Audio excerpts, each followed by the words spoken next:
Hello friend, आज हम फिर एक नए टॉपिक के साथ हाजिर हुए हैं पिंकी गार्डन में। राधे राधे।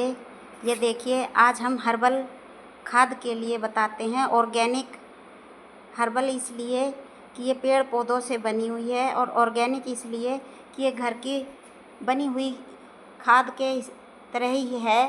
ये देखिए, ये खाद हम लेके आए हैं बाज़ार से, क्योंकि हमारी खाद ख़त्म हो गई थी और बाज़ार में रेडीमेड भी मिलती है। वैसे हम इस खाद को बनाना चाहें तो आपको मैं विधि बताती हूँ कि या तो एक बड़ा सा गड्ढा खोदिए या एक कंटेनर ले लीजिए बड़ा सा।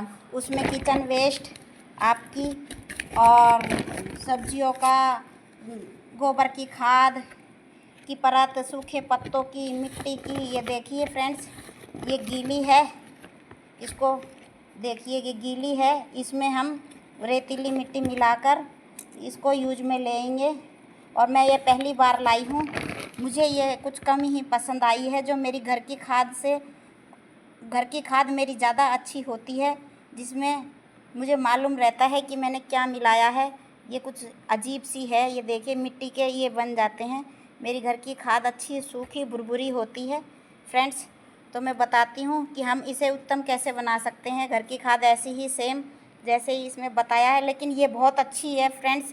काली हो चुकी है। काली का मतलब है पूरी प्रोटीन युक्त केचुए की खाद बताते हैं इसे। तो फ्रेंड्स, अगर आपके पास नहीं है समय बनाने का खाद तो आप ये ला सकते हैं, ये भी अच्छी है। और इसकी विधि मैं बताती हूँ। अपने घर पे सभी किचन वेस्ट इकट्ठा कर लीजिए। अगर बाहर फेंकते हैं तो वो गंदा हो जाता है, और अगर हम अपने घर पे एक कंटेनर में इकट्ठा करेंगे तो फ्रेंड्स, कभी तो खाद 3 महीने में भी अगर आप बंद करेंगे, उसे बार बार डिस्टर्ब नहीं करेंगे, तो 3 महीने में तैयार हो जाती है। वो कैसे कि उसमें कुछ केचुए डालने पड़ते हैं हमें, और केचुए तो फ्रेंड्स खुद से खुद हो जाते हैं जब हम उसमें गोबर की खाद डालते हैं। तो फ्रेंड्स 6 महीने उसमें केचुए हो जाते हैं। उसमें से दोबारा जब कंटेनर भरते हैं तो उसमें से उन केचुओं को उस खाद में डाल दीजिए, तो वो और भी उत्तम बन जाती है। उसे केचुआ खाद बन जाती है।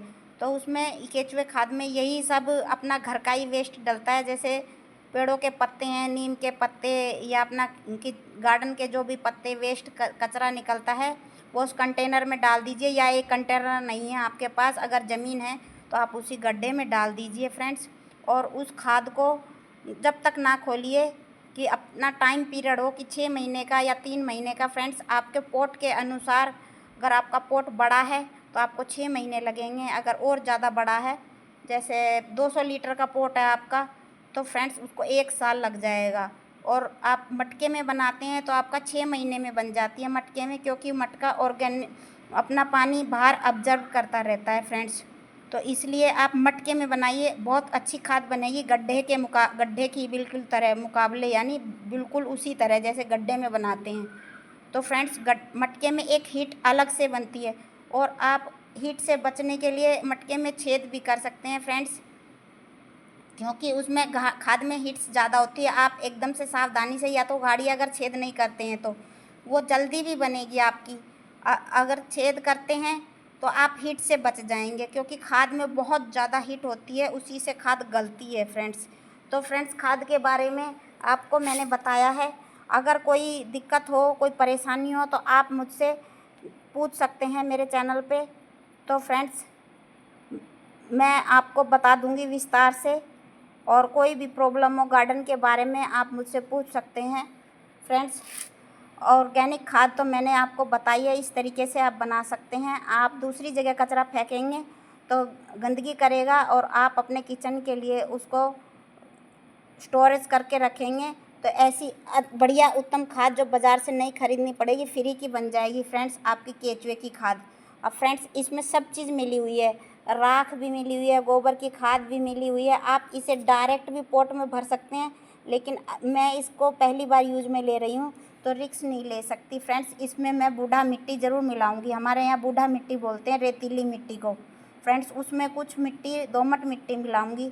दोमट मिट्टी यानी जो खेतों में होती है, चिकनी मिट्टी होती है एक, तो बिल्कुल चिकनी, उसमें पानी रुक जाता है, जिसमें चावल लगाते हैं फ्रेंड्स, धान लगाते हैं। और हमारे यहाँ दोमट मिट्टी में, राजस्थान में दोमट मिट्टी चलती है फ्रेंड्स, जो खेतों में लगाई जाती है। और मेरे किसान भाइयों के लिए एक सजेशन दूंगी मैं कि आप अपने मिट्टी का पीएच लेवल अगर ज़्यादा पैदावार चाहते हैं तो लेबोरेटरी में चेक कराइए फ्रेंड्स। आपको अति अच्छा उत्तम उपाय बता रही हूँ कि पीएच लेवल अगर आपकी मिट्टी का अच्छा है तो आपकी फसल अच्छी होएगी। तो फ्रेंड्स, ज़्यादा भी मिट्टी में हमें खाद्य पदार्थ नहीं मिलाना चाहिए। हमारी मिट्टी नॉर्मल रखनी चाहिए, जब भी हमारा पौधा तंदुरुस्त और फलेगा। नहीं तो पीएच लेवल ज़्यादा से भी हमारा पौधा सड़ जाता है फ्रेंड्स। हाँ फ्रेंड्स, रियल में हम किसान हैं और हमारे पापा हमें बताते थे कि ज़्यादा खाद से भी पौधे ख़राब हो जाते हैं और पौधे को स्पेस भी मिलना चाहिए। ये हर पौधे की दूरी, पौधे से पौधे की दूरी 1 इंच से 1 फुट की, मतलब 1 लांत की होनी चाहिए। मेरी छोटी है, जेंट्स की थोड़ी बड़ी होती है, तो मेरी 2 लगा लीजिए। इतनी दूरी होनी चाहिए, यानी एक गमले में एक ही पौधा बैठता है फ्रेंड्स, चाहे छोटा हो चाहे बड़ा हो, और सुंदर भी लगता है। तो आपको मैंने खाद के बारे में बताया, इसी तरह से खाद आप बनाइए। और मेरी वीडियो थोड़ी सी भी अच्छी लगे फ्रेंड्स तो प्लीज़ लाइक शेयर सब्सक्राइब कीजिए। उत्तम खाद बनाइए और अपने पौधों के लिए, ये देखिए हम इसमें भरेंगे, इसके लिए हम खाद लाए हैं, इसीलिए मैं इमरजेंसी बाहर से खाद लेके आई हूँ। नहीं तो फ्रेंड्स मैं अपने गार्डन से ही तैयार कर लेती हूँ सोइल। तो फ्रेंड्स, आप भी इस खाद का यूज लीजिए, बहुत अच्छी खाद है, लेकिन पीएच लेवल को ध्यान में रखते हुए इसमें मिट्टी अवश्य मिलाएं। Thank you very much. Okay, bye bye. पूरी वीडियो देखने के लिए थैंक यू फिर से।